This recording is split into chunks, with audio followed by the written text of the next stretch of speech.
Rights groups have criticized the government for failing to prevent the death of miners after security officials cut off food and other essential supplies to the miners for several weeks and delayed the rescue operation.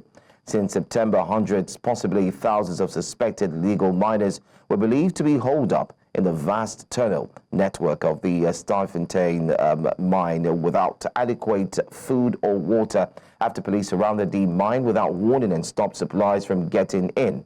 Meanwhile, South African police spokesperson Athlende Mathe on Wednesday said that the deaths recorded were not government or police's fault, but she put the blame on alleged kingpins.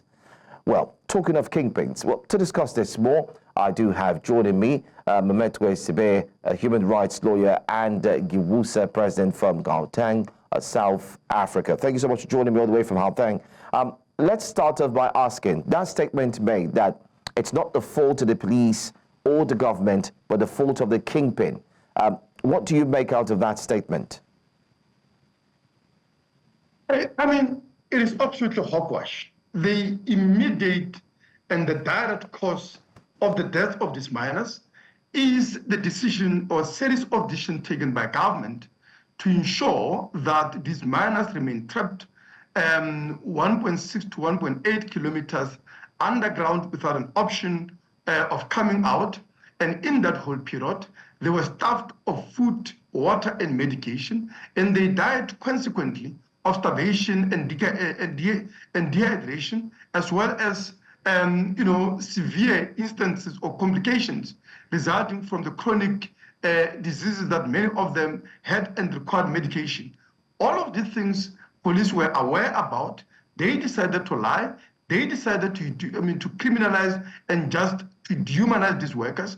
And it is that which has created this situation. And death certificate clearly show starvation is the main and the immediate and direct cause of their death.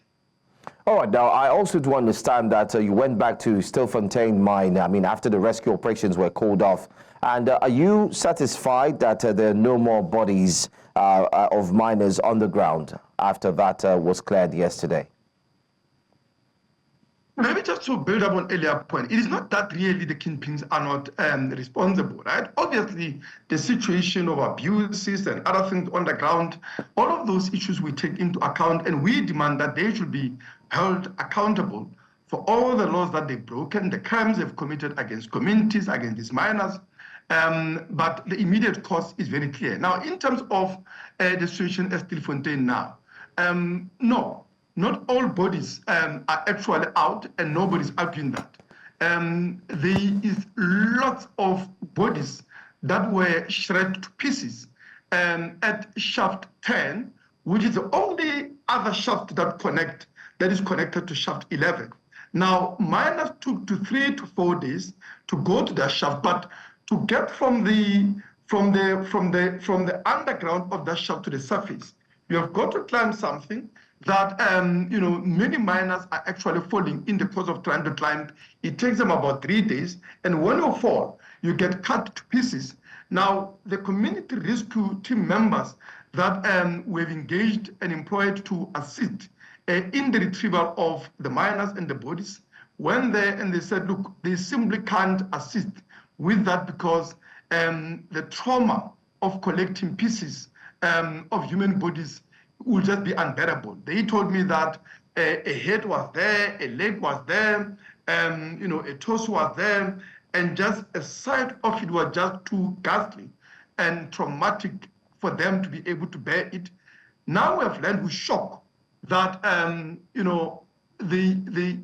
that shaft has now been blasted. It is clear that somebody is covering up for evidence. And I just learned that as I'm about to start this interview, and obviously we'll be following up what has transpired. Evidence. Can you come again?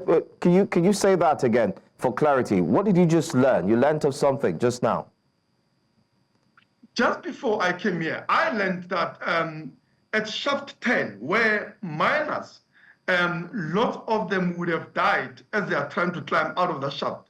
Right? Remember, we argued that that shaft is not a viable exit point, as police argued. It's dangerous, Many miners are dying from falling and also drowning as they are trying to make out there. So now, when we were doing due diligence about whether there are people who are surviving or not, right? The community crew went to Shaft 10 with the police, and they saw many bodies hanging, and lots of them have obviously fallen to the ground. Now, when I asked, why can't we be able to retrieve those bodies, but also to follow up if there are those that are potentially alive? They said to me that those bodies are in such a terrible state because they are shredded to pieces. A head is there, a leg is there, a hand is there. You meet, you see a torso, and the trauma of it. Now, I learned that, so that was yesterday, the report that I received yesterday.